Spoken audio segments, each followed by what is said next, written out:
Hello friends, చూసారా నేను ఇప్పుడు బనానా మిల్క్ షేక్ చూపెడుతున్నాను. చాలా ఈజీగా ఇలాంటి బనానాస్ తీసుకోండి. ఇప్పుడైతే నేను 4 బనానాలు తీసుకున్నాను, చిన్న బనానాస్. మనము మామూలు దేవుడి దగ్గర ఎక్కువ పెడతా ఉంటాం కదా పండగలప్పుడు, మళ్ళీ మరుసటి రోజుకంతా తొందరగా కలర్ వచ్చేస్తాయి బనానాస్. అలాంటప్పుడు మనము ఈ బనానాస్ని తీసుకొని దాంతో మిల్క్ షేక్ తయారు చేసుకోవచ్చు.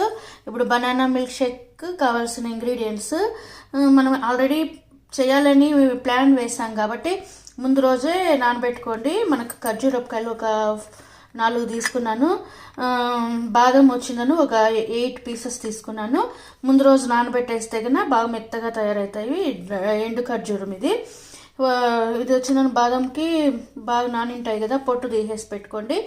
4 బనానాస్ కట్ చేసి పెట్టుకోండి. ఒక కప్పు మిల్క్. నేను దీనికి చక్కెర కానీ షుగర్ కానీ చక్కెర కానీ బెల్లం కానీ తేనె హనీ అవి 3 మిక్స్ చేయడం లేదు, ఎందుకంటే మళ్ళీ కొలెస్ట్రాల్ ఎక్కువ అవుతుంది అని. మీకు కావాలంటే ఒకవేళ తేనె కానీ షుగర్ కానీ యాడ్ చేసుకోవచ్చు. ఆల్రెడీ బనానాస్లో స్వీట్ ఉంటుంది కదా, అందుకని ఏం యాడ్ చేయడం లేదు. అది కొంతమందికి స్వీట్ అంటే ఇష్టం ఉంటే ఒక 2 స్పూన్స్ యాడ్ చేసుకోవచ్చు. మనం ముందుగానే ఇవి బాదము ఖర్జూరము ఫస్ట్ మిక్సీలో వేసి పెట్టేద్దాము. మిక్సీలో వేసేసి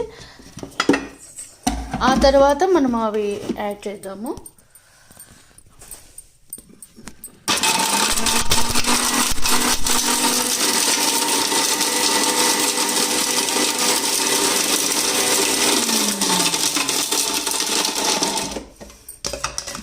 చూడండి ఫ్రెండ్స్, ఇట్లా మెదిగింది కదా, చాలు. ఇంత మాత్రం మెదిగితే చాలు.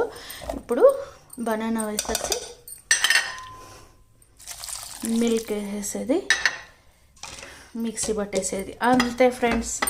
చాలా టేస్టీగా చాలా హెల్తీగా కూడా ఉంటుంది.